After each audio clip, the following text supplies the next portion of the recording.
Hello, and welcome to True Crime Sleep Stories. I am your guest host, Courtney. And I am also your guest host, Amanda. And we are both from A Nefarious Nightmare. Now, settle in and get cozy, because we are about to tell you a bedtime story. Despite the word nightmare in our name, we want to just lull you to sleep, off to dreamland, get all comfy and cozy in your bed. Make sure you keep the AC or heat to a comfortable temperature, just to promote sleepiness. Now we do hope you listen though, because this story does have a moral to it. If you find that our nefarious story will indeed give you nightmares, well, don't say we didn't warn you. This is where I normally recommend our hot cocoa, hot tea, hot toddy, or really any beverage that warms the soul.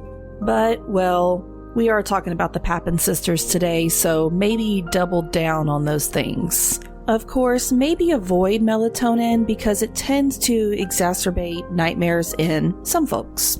And if you need a hug and a reassuring word to help you drift off to sleep, you can email Courtney at anefariousnightmare@gmail.com.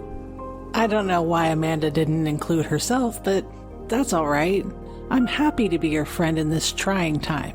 Also, please note that we are on Twitter at A Nefarious Pod, on Instagram at Nefarious Nightmare Pod, and searchable by A Nefarious Nightmare pretty much everywhere else. Now bundle up, it's time to start this story. The parents of the Papin sisters were considered evil as they come. The mom apparently cared very little for her children. There was abuse, and while not much is known about Amelia, she was sexually assaulted by her abusive father. She left shortly after that to become a nun in a monastery.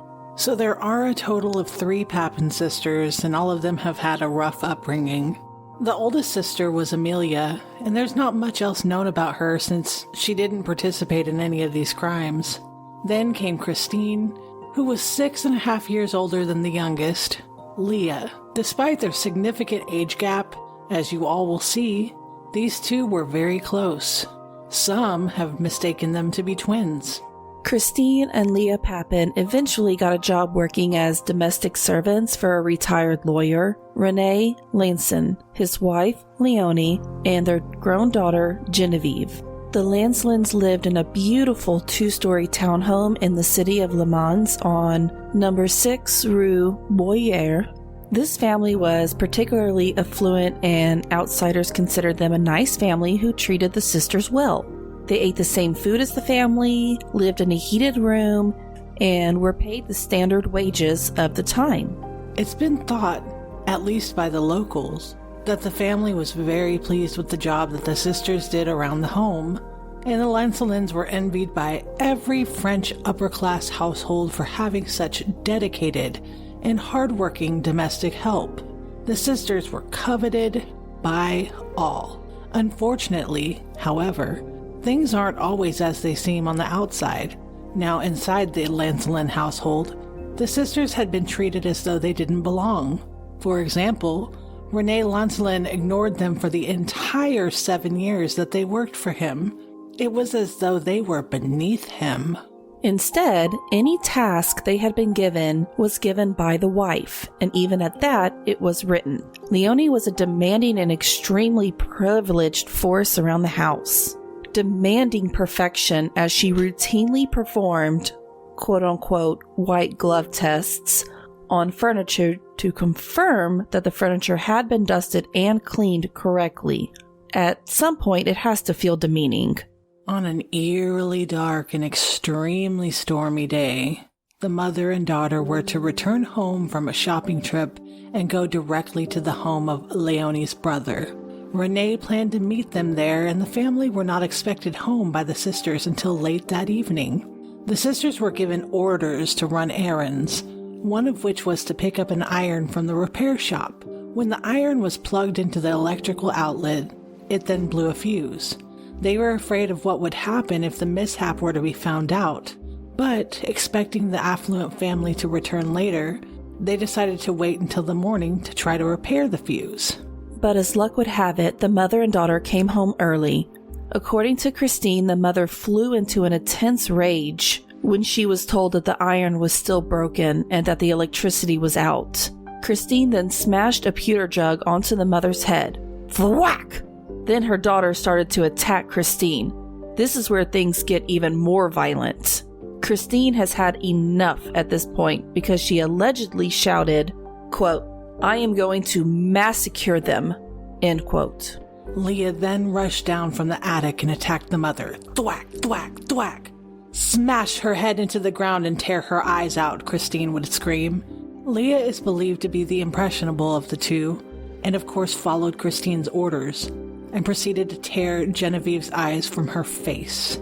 Then, since the mother and daughter were now freshly without sight, the sisters grabbed a hammer, a knife, and a pewter pot and struck blows.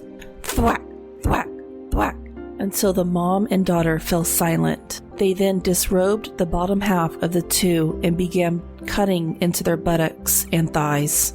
Once all of this was said and done, the sisters basted the mother with her own daughter's period blood. The sisters then bathed, locked every door in the house, lit one candle in their room, and waited for the inevitable. Renee, now concerned when his wife and daughter failed to show up for dinner, returned home with one of his friends. They returned to all the doors locked and the house is pitch black. Renee then contacted the police, who broke into the townhouse. The sisters were found naked in bed together and immediately confessed to the double murder. They claimed that it was self-defense. Christine Papin said, quote, "It was her or us," end quote. And Léa told police, quote, "From now on, I am deaf and dumb," end quote. This case attracted a ton of attention from intellectuals of the time. They argued that the murders were the manifestation of the class struggle. They believed that they were treated poorly, considered their bosses to be mean-spirited, and thus the girls rebelled. This seemed to be reflected in the poor conditions under which the people who worked as servants to the rich lived.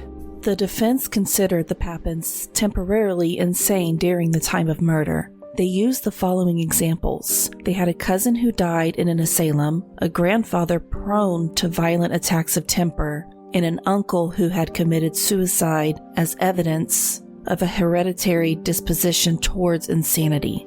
Psychologists later argued in the aftermath of the trial that the Papin sisters suffered folie à deux, the condition of shared psychosis. This can typically be seen in twins, although it's somewhat rare. The symptoms of the shared psychosis included hearing voices, a sense of persecution, and capability of inciting violence in perceived self-defense against imagined threats, as well as inappropriate expressions of sexuality. Those with this particular type of paranoia often focus on a matron figure as a persecutor, which would be Madame Lancelin in this case. In this type of affliction, one half of the pair will often dominate the other, as Christine dominated Léa. Paranoid schizophrenia can be difficult to diagnose, as the paranoid person can appear quite normal, which is how the sisters likely seemed normal and innocent during the trial. It was ultimately decided that the Papin sisters were of sound mind and therefore seemed guilty. Christine Papin was sentenced to be put to death by guillotine in the public square on September 30th, 1933. Léa Papin was considered an accomplice and was given a lighter sentence of 10 years of hard labor.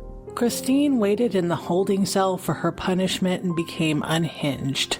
She tried to claw her own eyes out. She was then put in a straitjacket while her sentence was commuted to life. She then passed away in 1937 as a result of starving herself.